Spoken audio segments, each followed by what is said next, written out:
record books and everything would probably say my Uncle Joe. But like best overall athlete, if you talk to like all the siblings, they might say Maureen. She was really good at tennis, really good at basketball, volleyball. She was just good at everything. Overall athlete, probably my Maureen. What do you know about your grandfather playing football in Notre Dame? I don't know much because back then there's not any film or anything like that. But I know he was really good, and he made a huge impact on the greater Cincinnati area. I do know that. I'm thinking this whole, you've got the whole heritage of athletics. How much did it play in what you've become now? It's been huge. I kind of knew ever since I was little that I was going to play sports.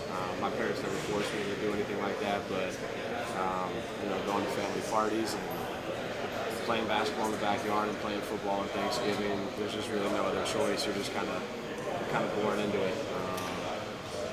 But I knew once I got a little older, I had a chance to be pretty good, and my family was a huge reason why. Any stories you can tell me about how the competitiveness of the family? There's a lot. I would say one of the stories I remember most was on Thanksgiving. We would always play like football in the backyard, and my Uncle Joe would always, like my grandma would always say, Joe, like just let the kids play. Don't come in, just let the kids play. And my Uncle Joe always had to come in. And it ended up getting to the basketball court. He had a full court in his backyard, and my grandma lived right up the street from my uncle, so it was like we played 4-on-4 up there, and I just remember it got so intense, and I was still a little young. I was gonna say, how old? I was like, how you doing? I was like 6 years old. I remember my uncle made me and my cousins cry, and my grandma was so mad because we were going down for Thanksgiving dinner, and she was big, like everyone. There was a lot of bickering in our family about who was better at what or winning, and she was big on like when we would do great, so everyone was fine, and we all came in crying, and we had scrapes, and we had blood. But that was probably one of my funniest stories. What would he do or say to make you feel bad? He'd do anything.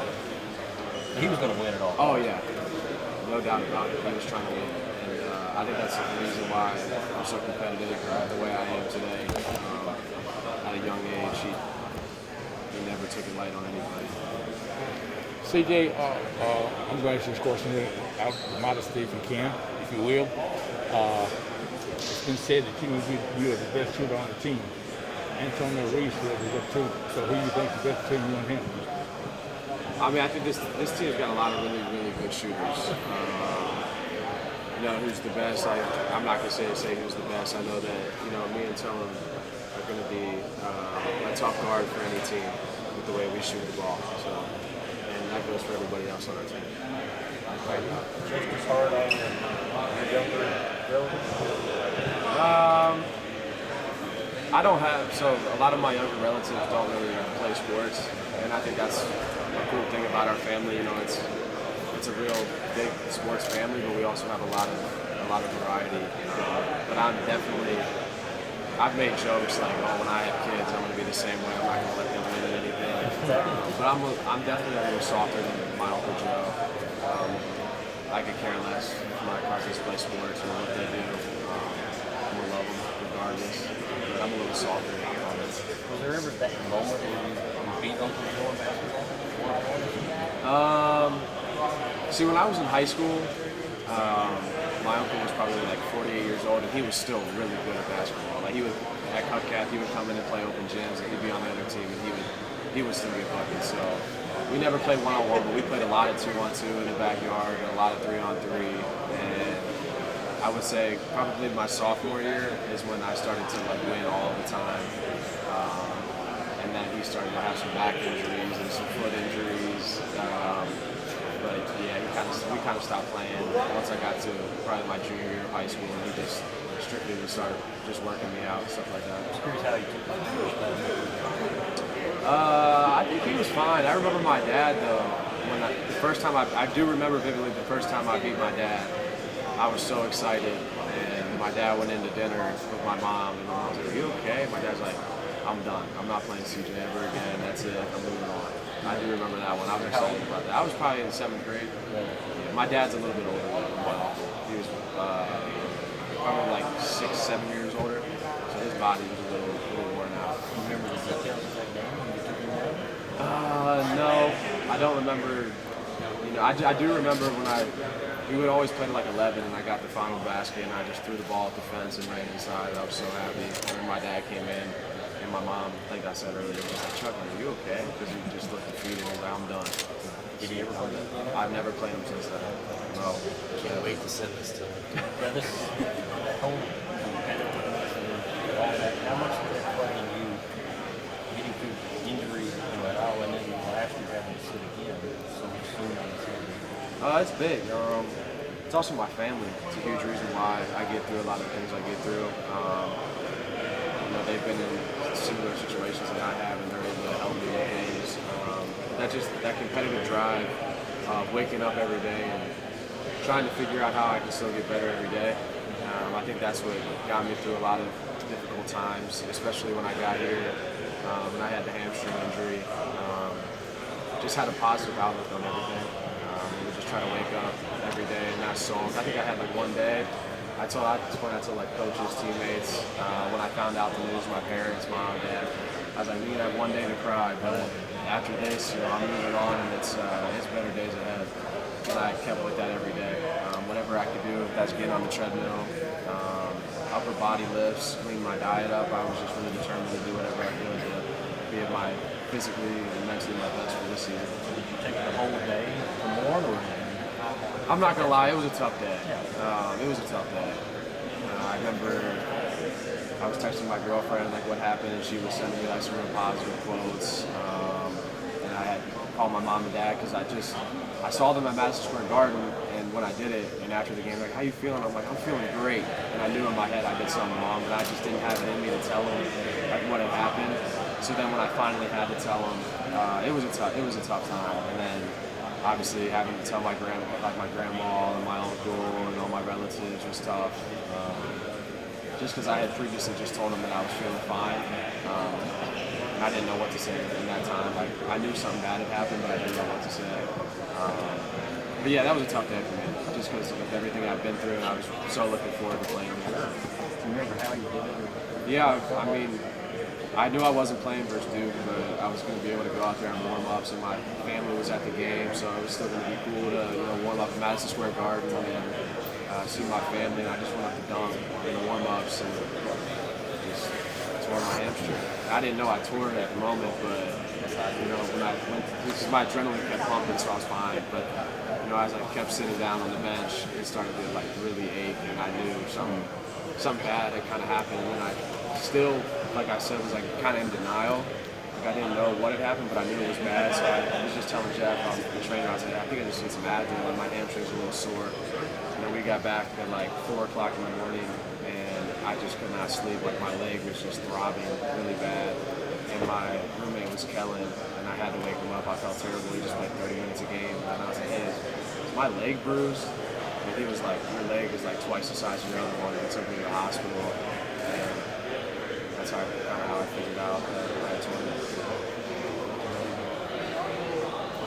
Yeah, I asked Blair, I'll ask you the same question. Who's a better shooter? I gotta go me. I mean, we come in here a lot and do like a bunch of shooting drills together. It's a lot of fun.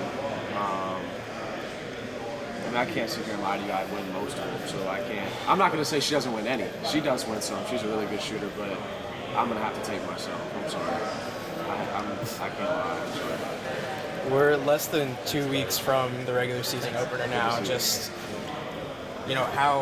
what are the nerves like for you? Are there anything you typically get nervous, or now that it's been so long since you've played in an actual game for Kentucky, is there a little extra added nerves for you? When I was a freshman coming in at Iowa, I would get pretty nervous and jittery before games. And as I've gotten older, I've learned how to deal with those, and things have gotten better. But I've never sat out a whole season, and the anticipation of playing close to home again and playing at a school like Kentucky. Right now I'm just super excited for the moment. And I definitely think I'll be a little nervous, come first game. Be my real game since 2021. I think there'll be some good nerves, not bad nerves, but definitely some nerves going out there. What's the most positive thing you think you took from having to sit out an entire season, if there was one? Yeah, I think there's so many little mental positive notes that you can take from something like that. you learn so much about your body. And, you know, for me, I went through something really traumatic, and I was able to sit back and be like, man, you know, I got through that. You know, I rehabbed every day. I did the things I was supposed to do. I got down to 8% body fat. Like, those are little things that you can take into something, into this season.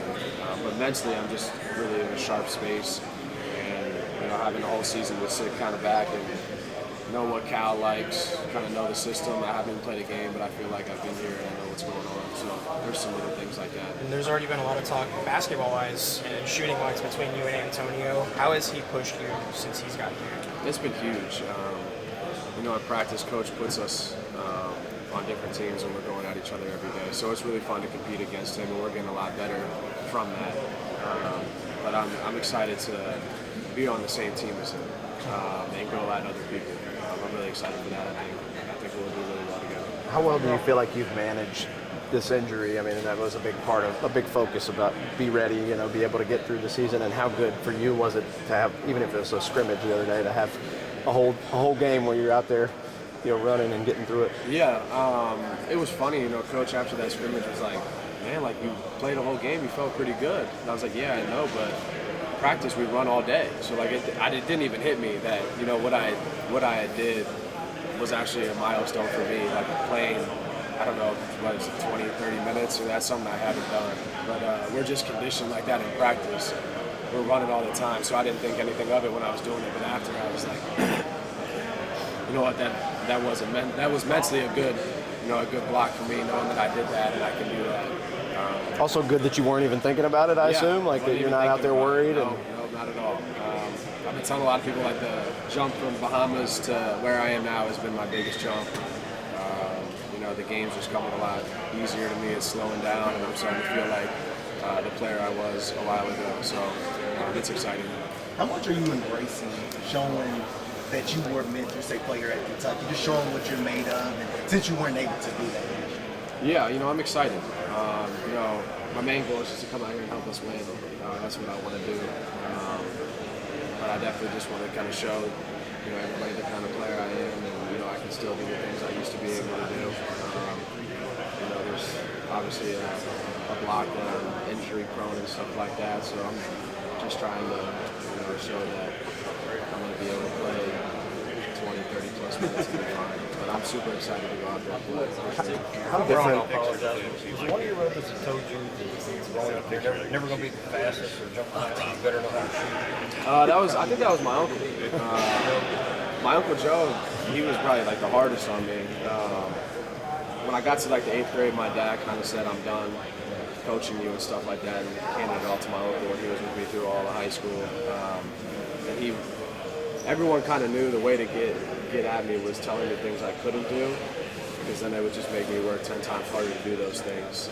And he would tell me, you know, if you're not going to be quick, this, you got to be able to shoot. And I was always able to shoot, but that just motivated me, you know, to improve my athleticism and to be quick. So just stuff like that, he would try to nag at me to get me better. What's the same mentality during rehab? Yeah, exactly. Everything, you know, they would always be hard on me, telling me, and Jeff, the trainer, they would do the exact same things. It was funny though, me and Blair kind of had the same injuries, and we would be in there. We didn't have the same injuries, but we had the same timeline of injuries. And we would be in there, and we would always be telling each other like, oh, I can do this better than you, or you can do this better than me, and you know, that kind of little stuff just got us going and helped us get through this kind of stuff. What is the difference in the Jacob Toppin you see today in practice versus the guy you saw last year? It's way different. I think it's confidence, just the way he carries himself on the court. He's not afraid to make mistakes. You know, I think a huge thing here is, you know, players that have a year under their belt with Cal just look way more fluid and way more confident as basketball players. And, you know, I've definitely seen that with Jacob. He just looks extremely confident, and you can tell in his game. It's just matured and just looks really confident. You think that's also the fact that it's earned confidence as a guy that everybody's talking about how much work he's 100%. put in? You know, Coach always says, you know, you can't look at coaches to give you confidence. You got to come in here and get your confidence. And I think he's a player that is definitely a testimony to that. You know, he comes in here every day and gets shots up. So, you know, you just have to trust yourself when you're coming in here every day that, you're willing and able to make shots, and he's definitely earned his own confidence. He has. Like I said, it's just confidence and his overall maturity and his we just have a lot of length, a lot of speed, and we got the guys that, take pride in not letting people score on them and the competitive nature of that. So I think we'll be a really good defensive team. Sense of urgency for you last go around? You guys, haven't been to a Sweet 16 in a while, Final Four? Yeah. Me in my long career, I haven't been to a Sweet 16 either. I've been on some really good teams and made it to the NCAA tournament, but I haven't made a deep run. So definitely determined to make a deep run, and I think we have a team that can really do it, for sure.